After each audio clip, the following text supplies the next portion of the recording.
Good evening. The makers of the new Rinso bring you the Amos and Andy Show with their guest tonight, the Metro-Goldwyn-Mayer featured player soon to be seen in Lost Angel, Mr. Donald Meek.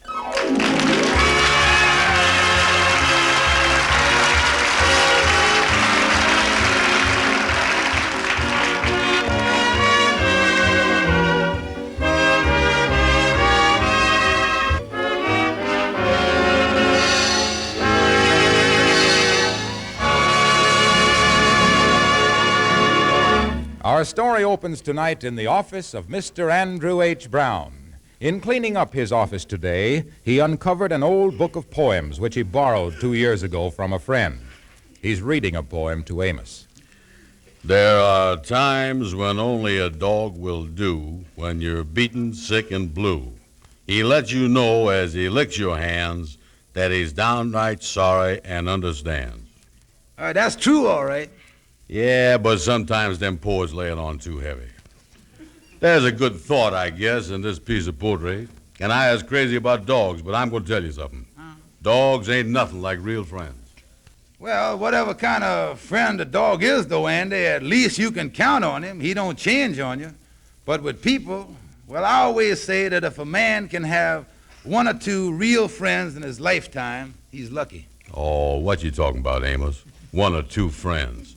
I got 50 real friends now. Oh, I ain't talking about people that you know. I'm talking about somebody that will stick to you through thick and thin, if you got money or ain't got money. That's the kind of 50 friends I got.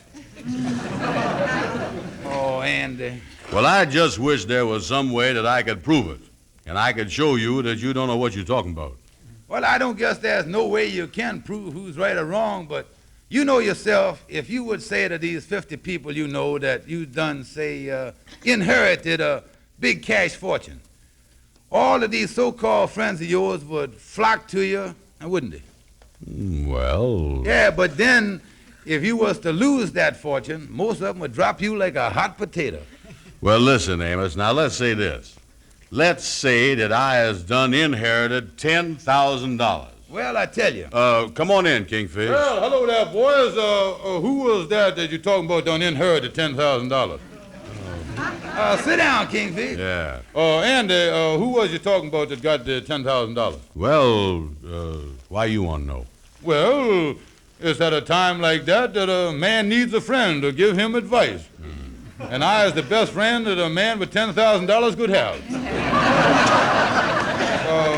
Who is the man, Brother Andy? Well, it's me. You? Yeah, me. A relation of mine done left it to me. I just found out about it this morning. I is a happy man. I guess all of Andy's friends would be glad to hear about this. Yeah, congratulations, Andy, old pal, old partner, dear, yeah. And by the way, before I forget it, my wife told me to be sure and tell you to come up for supper tonight. Oh, yeah, well, thanks, Kingfish. You know, I ain't been up to your house for supper for a year and a half. Yeah, I know that, Brother Andy, old pal. That's why my wife told me to be sure and have you up for supper every night this week. Yeah. Well, thank you. Yeah, I tell you what, look, I'll tell Sapphire that you're coming up, and I'll see you around 6:30, Andy. All right, so long, Kingfish. So long, Kingfish. Well, Amos, there's one true friend right there. Now, don't tell me about no dog. You see, his wife wanted me to come up for supper, and she ain't even heard about the money that was left to me. Andy, the proof will come out when the rumor is done spread around, and then you tells these great friends of yours that you really ain't got no money.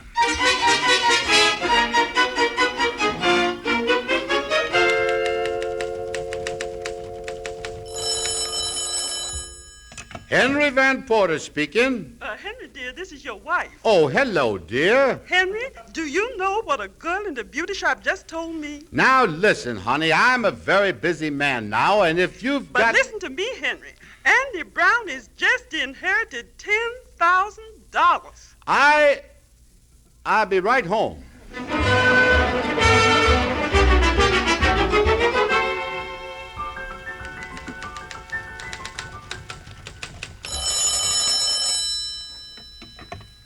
Hello.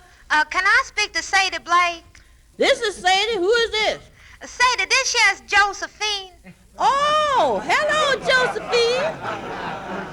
Sadie, I don't like to buy Bobby at the office, but I'm going out Sunday night with Fred Gwendale, and he wants to take Andy Brown along.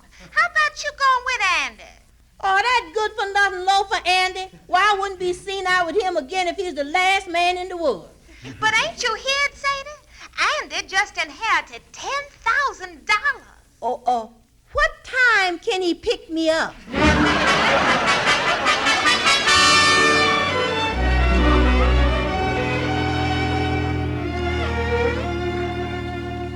That sure was a swell supper, Sapphire. I is really full. I'm glad you liked it, Andy. Yeah, sure was nice to have you at our house. Oh, I got a lot of invitations today. I is booked solid for the next 3 weeks with suppers, lunches, and breakfasts. And on top of that, I got a couple of ham sandwich invites to work in there somewhere. Sapphire, dear, while you do the dishes, me and Andy will go in the parlor and kind of unlax. All right, boys. I'll be back in a little while. Yeah, come on, Andy. Let's go in here and sit down, old pal. Yeah. Now, you know, it sure is nice to spend a restful evening at home and have your best friend with you. Mm-hmm. You know, I got to get to work early in the morning. Large business? No. My own business. Here, I have one of my cards. George Kingfish Stevens, investment advisor specializing in inheritances. Kingfish, you wasn't in this business this morning, was you? Oh, what you talking about, Andy? I've been in this business for over a month. Well, that's funny. The ink on the cards ain't even dry yet.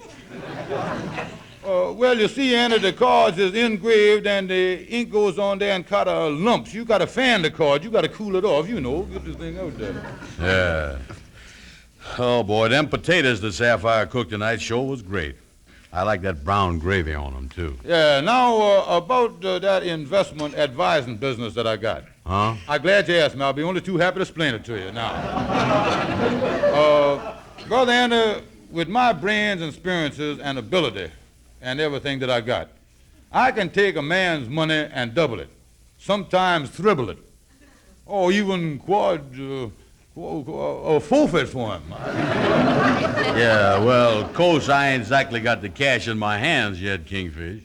You know, it take time for these inheritance things to clear through the courts. Oh, yeah, I know it takes a few days. I'll be patient about the thing. Yeah, well, I sure appreciate that, Kingfish. All my friends being so nice to me. You know, Henry Van Porter told me that after I leave here tonight to drop by his place for a snack or something to eat, no matter what time 'twas. Oh, you did, huh? That big, well, he's a sweet fella, Henry. One of my best friends. Nothing in the world I wouldn't do for him. Yes, he's a man that I got more respect and regard for than anyone I know. Too bad he's such a crook.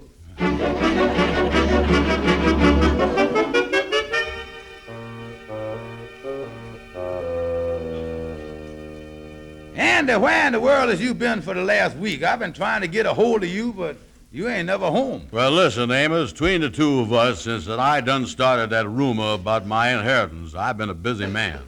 Oh, everybody been inviting me out to eat. You know, I've been averaging 6 meals a day. Yeah, well, that's what I wanted to see you about, Andy. You've been carrying this thing too far. After all, you just started this as a little test of friendship, telling the people you had money. And I think it's high time that you put a stop to the whole thing and told your friends that on account of some mix-up or something, you is not going to get the money. Oh, there ain't no rush about it, Amos. I want to give the thing a good test.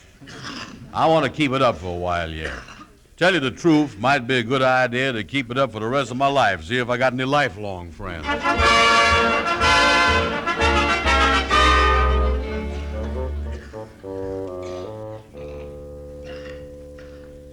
What is you sick from, Miss Andy? Overeating, Lightning, overeating. Too many meals. I said, well, if you got to get sick, that's the nicer way as I can think of. Yeah, the human body just wasn't meant to eat no 6 meals a day. Oh, I feel bad. How do you tell when you are sick from overeating, Miss Andy? Well, it's got symptoms just like any other sickness. Got symptoms? Yeah, you can't look at meat and potatoes. You can't look at fried chicken or turkey or ham. You can't stand the sight of chocolate cake. Them symptoms sure do make my mouth water. Oh, listen, Lightning. Oh, Brother Andy, I just heard you were sick and I rushed right up here. Yeah, well, that's nice of you, Kingfish. I'll be all right, though. Now, look here, I want to look after you, Andy. I hope it ain't nothing serious. Oh, no, I'll be all right. I want you to know that I is by your side in your time of need. You can always count on your good old pal, the Kingfish. I is taking care of Miss Andy, Brother Kingfish. Quiet, Lightning. You know, Andy, it pays to have a good friend that will always... Well, Andy, I just heard that you were sick, and I come right over here. Too late, Henry. I was taking care of Andy. Is that so? Yeah, I was here first. Oh, wait a minute, fellas. Ain't nothing to fight about here. Andy, I knows you want me to take care of you. Here, let me smooth out that sheet that you was laying on, make it comfortable for you. I will smooth out that sheet. You will you? Henry, if you touch that sheet, I'll punch you in the nose. You wouldn't dare touch me. Give me this sheet. Let go of that, Henry. I'm warning you. Fellas, please, you're bouncing me around here. Listen, Henry, I is Andy's best friend, and I is going to take care of him. Now, for the last time, let go of that sheet. I will do nothing of the sort. I is his friend, too. You let go of it. Give me that sheet. Give me that thing. Give it to me. Is one of y'all a good enough friend of mine to pick me up off the floor? Lightning, pick him up. Henry, I wonder if I could see you out in the hall for a second. Why, certainly. Oh, Now, Henry, there ain't no use for me and you to beat each other's throats. Andy don't look good, and we can't take chances on nothing happening to him. Yes, special to the money. You know, it might not be a bad idea to take Andy to a hospital. That is just what I got in my mind. Let's go back in there. Come on, Henry. Andy, me and Henry is your best friends, and we has done decided that you has got to have better care, and we has taken you to a hospital. Oh, I ain't that sick. I ain't going to no hospital.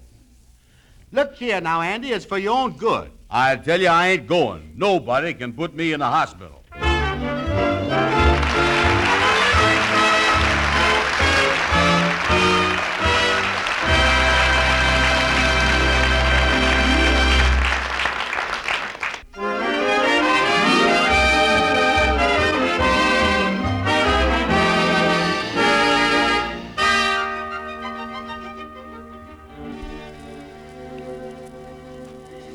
Well, Andy said he wouldn't go to the hospital.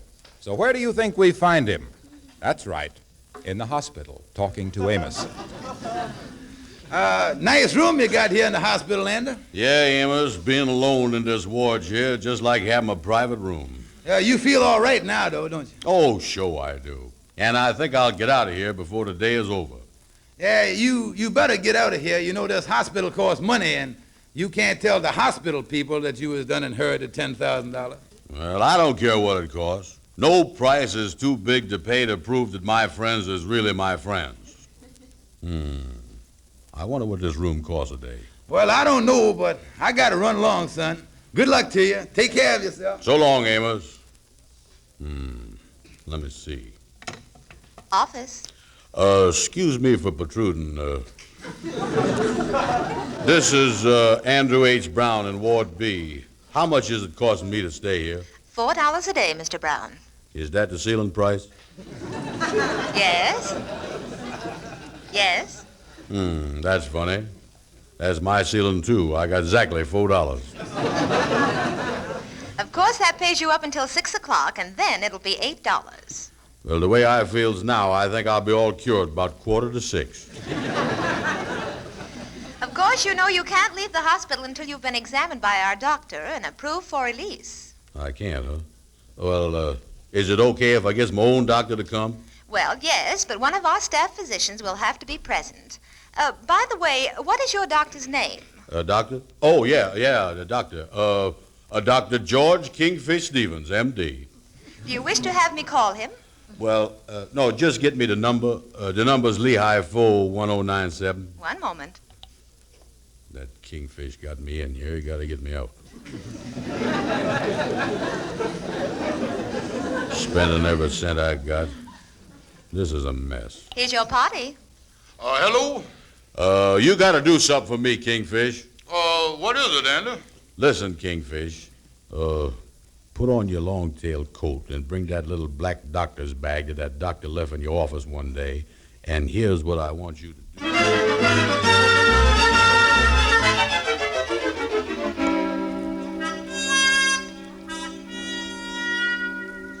Oh, this nursing job is driving me crazy. Now I've got to find one of our staff doctors to go in Ward B and see Mr. Brown and his physician so he can get checked out. Well, forget that and come on with me. We've got to get up to the psychopathic. Mr. Meek is loose again. Mr. Meek? When did you see him last? Oh, about 20 minutes ago. He was in the shower room. He called me and wanted a pair of water wings. Not only that, but one of the interns was in there taking a shower, and when he started to dress, his white uniform was missing. Well, we'd better find him before he gets up on the roof and tries to take off in his rocket submarine.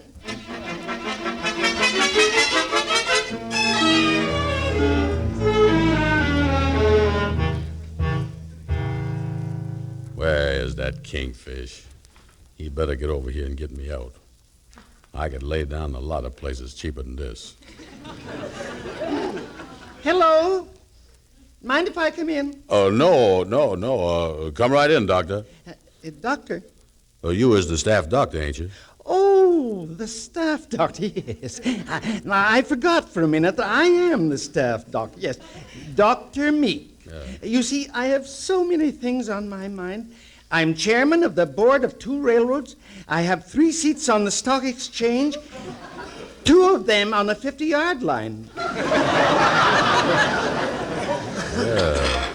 Well, Doctor, you is a busy man. Yes, I don't see how I'll ever have time to run for a 4th term. You do all them things, and you is a doctor, too, huh? Yes, but my chief interest is medicine. I'm very, very fond of surgery.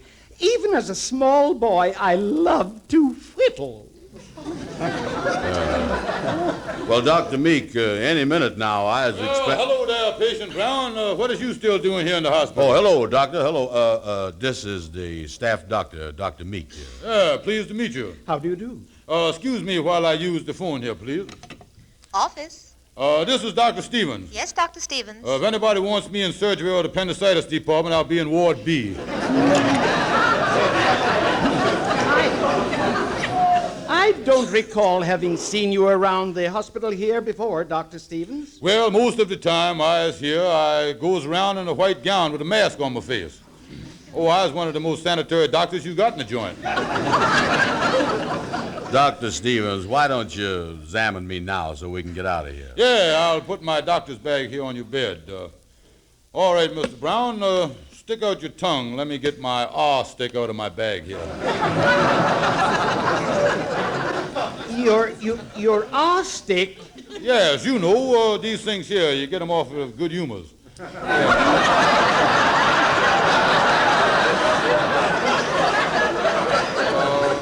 The idea is that you hold down the tongue and the patient say, ah, you see. How very quaint. I've never heard them called that before. All right now, Mr. Brown, say ah. Ah.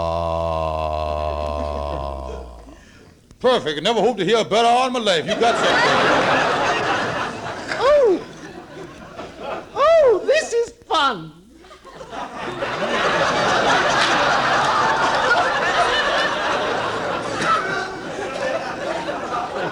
Dr. Stevens, will you finish the examination so I can get out of here while it's still $4? Yeah, I'll do that.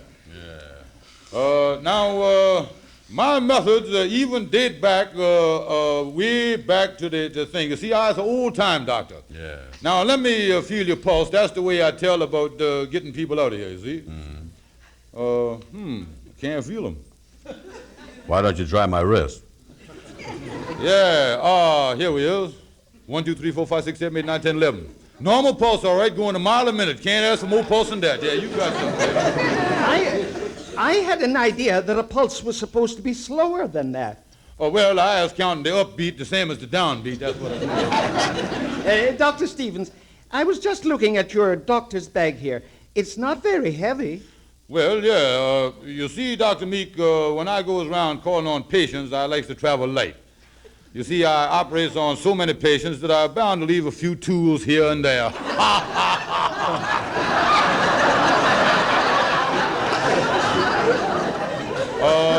Now, Mr. Brown, my opinion as medical doctor, MD, and all that stuff is that you is in great shape and that you ought to be released from this hospital right away. Not so fast. You have examined the patient only externally. Do you have a scalpel in your little black bag? Scalpel? Wait a minute, he don't need no haircut. No, just give me a surgical instrument. Something nice and sharp. Hold it right there. There ain't nobody gonna do no cutting into me. No, sir. That's right. If Mr. Brown has to be examined internally, his own doctor gonna do it. There he is, girls. Yes, pretending he's a doctor. Well, wait a minute. That wasn't my idea. Andy called me up on the phone and talked me into it. Oh, not you. Come on, Mr. Meek. No, I don't want it. Mr. Meek, we have a surprise for you. Under your pillow. You're always saying that. No, we really have it this time. It's something you've been expecting. Do I know? That's my rocket submarine. That's right. Wonderful. It must have got back under its own power. So hurry, Mr. Meek. That's a good boy.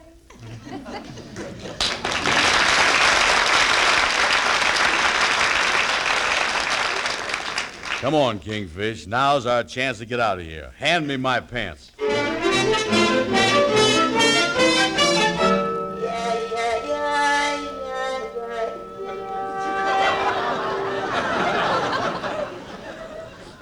Amos, I'm so glad I got out of that hospital. I was almost trapped in there at $4 a day, you know it? Well, you got in that mess all on account of a rumor you started. They never would have took you to the hospital if they didn't think you was going to be able to pay for it with inheritance money. Yeah, I guess I ought to stop that rumor after the first 3 or 4 meals.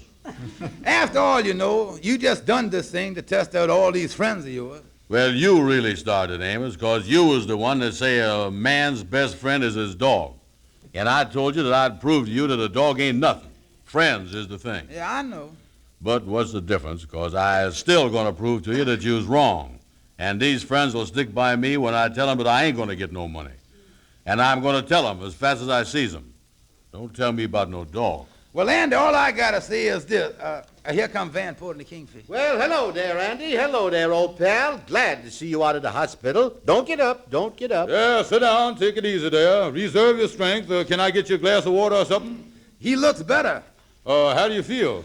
Oh, not so good, fellas. Yeah, well, don't worry. We'll get you in another hospital. No, wait a minute. Ain't that, no.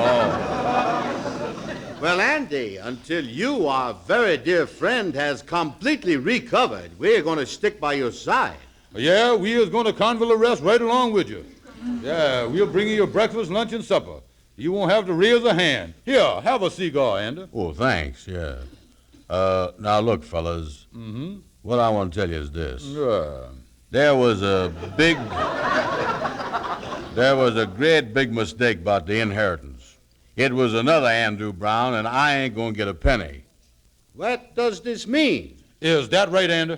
Yeah, it was somebody else, fellas. I don't get the money. Give me back that cigar. And send me back the ration points for the meals that my wife done give you. Come on, let's get out of here, Kingfish. Well, Andy, do that mean anything to you? Well, I guess it means that they ain't friends of mine.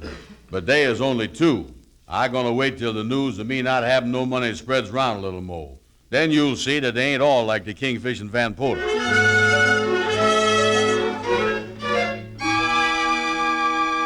Hello, Mr. Brown speaking. What time is I supposed to be up there for supper tonight? Well, supper tonight has been canceled. We have been called out of town indefinitely. Goodbye. We regret that we will have to withdraw our invitation that we sent you for our party at which you were supposed to be the guest of honor because we find we are 1 over our quota. Yours truly, Miss DeWitt.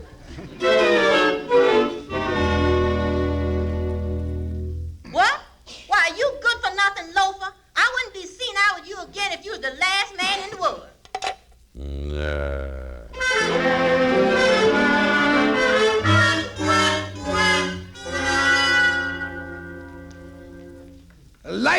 look at Andy coming down the street.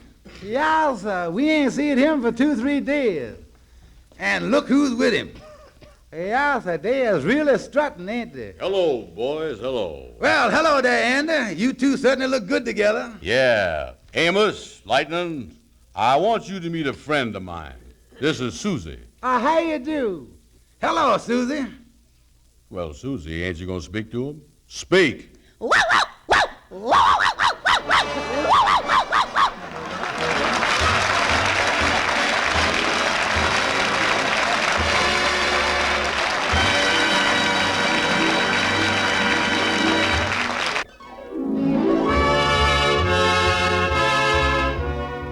Men, are you as handsome as Charles Boyer? Are you as charming? Well, that's the problem George Burns faces next Tuesday night when his wife Gracie stands George and Charles Boyer side by side and takes a good look at each.